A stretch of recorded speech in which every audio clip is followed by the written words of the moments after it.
İnanın bir əməli sən otur təftiş elə bunu nə üçün etdin? Ən xeyirli əməl, yaxşı bir əməl ki, bu gün ərzində eləmirsən. İnanın ki, 100 dənə səbəb ola bilərsən, yaxşı işi görəsən. Bəzən tapa bilmirsən heç. Hansı səbəbdən sən bu yaxşı işi gördün? Bəzən özündən gizlidir sənin. İnsan çox təsəvvür elədiyimizdən çox mürəkkəb bir varlıqdır. İnsan bilirsiniz, niyə hadisələrdən baş çıxartmır? Deyir, dostumdur, mənə qarşı niyə belə elədi? Filan kəs filan cür niyə davrandı? Niyə o məni incitdi? Niyə bu məndən belə davrandı? Bilirsiniz, niyə? Çünki özünü tanımayıb. Özünü tanıyanda hadisələrin nə qədər sapa düzüldüyünün fərqinə varır.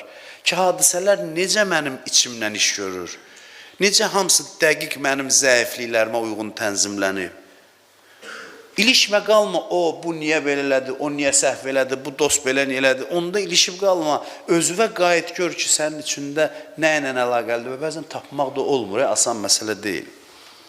Ustad olanda görsən, bizə qismət olmayıb da, siz də neçə ildir mənim kimisinin söhbətlərinə qulaq asmaq, məmnə günah eləmişsiniz ki, bu cəzaya məhkum olmuşsunuz. İnsan ola ki, doğrudan da əxlaq ustadıdır, doğrudan da qəlblərdən xəbərdardır, o izah eləyə bilir hadisələri.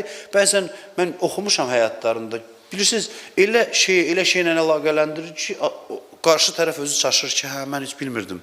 Filan şey başı ona görə gəldi. Demirəm, hər şey bizə qeybdən xəbər versinlər. Xeyr, amma bəzən belə insanlar adama o düyünlərin açılmasında yardım göstərə bilirlər. Səni səndən yaxşı tanıyan, sənin ruhun səndən gizli hissəsindən xəbərdar olan, xeyir və ziyanını səndən yaxşı bilən insanlar sənə ustad olmağa layiqdir. Sənə müəllim olmağa layiqdir. Bir nəfər deyir, Ayətullah Bəhaəddini ilə ki, əsrin nadir